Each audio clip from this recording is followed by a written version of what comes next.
मेरी तुम एक बात हमेशा याद रखना कि मैं अपने माली हालात से तंग आकर मुल्क छोड़कर नहीं जा रहा, बल्कि मुल्क छोड़ के जाने की वजह सिर्फ और सिर्फ तुम हो।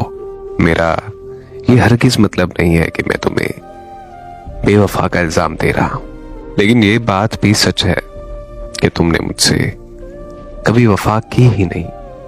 8 सालों की मोहब्बत का कुछ तो लिहाज रख लेती। मैंने तुम्हें कहा भी था कि मैं सिर्फ एक बार तुम अपने घर वालों के सामने मेरा हाथ थाम लो, बाकी मैं सब कुछ संभाल लूंगा। मगर तब तुम बिल्कुल खामोश रही। मुझे बिल्कुल भी नहीं पता कि तुम्हारी आखिर क्या मजबूरी है, लेकिन मुझे सिर्फ एक बात का जवाब दो कि क्या वो मेरी जिंदगी से बढ़कर है?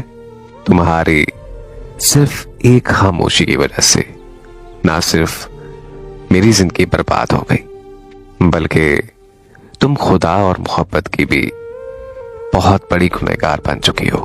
तुमने तो मुझे कहा था कि तुम सही वक्त आने पर सारी दुनिया से लड़ जाओगी, तो फिर मुझे मेरी बात का जवाब दो कि तुम चुप क्यों रही? क्यों नहीं लड़ी दुनिया वालों से?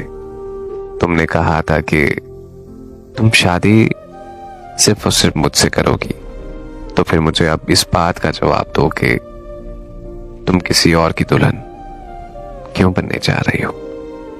क्या वो कौलो करार सब झूठे थे?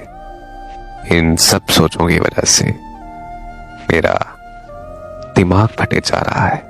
मेरा अब मर जाने को जी जाता है, मगर मैं क्या करूं?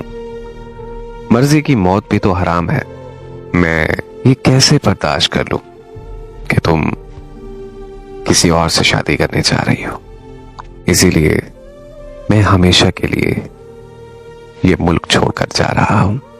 और मेरी बात हमेशा याद रखना कि इस बार अब मैं कभी भी वापस लौट कर नहीं आऊंगा। बस जाते हुए तुम्हें यही दुआ दूंगा कि अल्लाह पाक तुम्हारा बहुत अच्छा नसीब करे। अल्लाह पाक हमेशा तुम्हें खुश रखे, हमेशा तुम्हें आबाद रखे। कभी भी कोई गम तुम्हारी दहलीज तक ना आए। मैं आज जा तो रहा हूं, लेकिन मेरी एक बात हमेशा याद रखना, तुम्हें अपने इस फैसले पर जिंदगी के किसी न किसी मोड़ पर पछतावा जरूर होगा, और जब तक तुम पछताओगी तब तक बहुत देर हो चुकी होगी।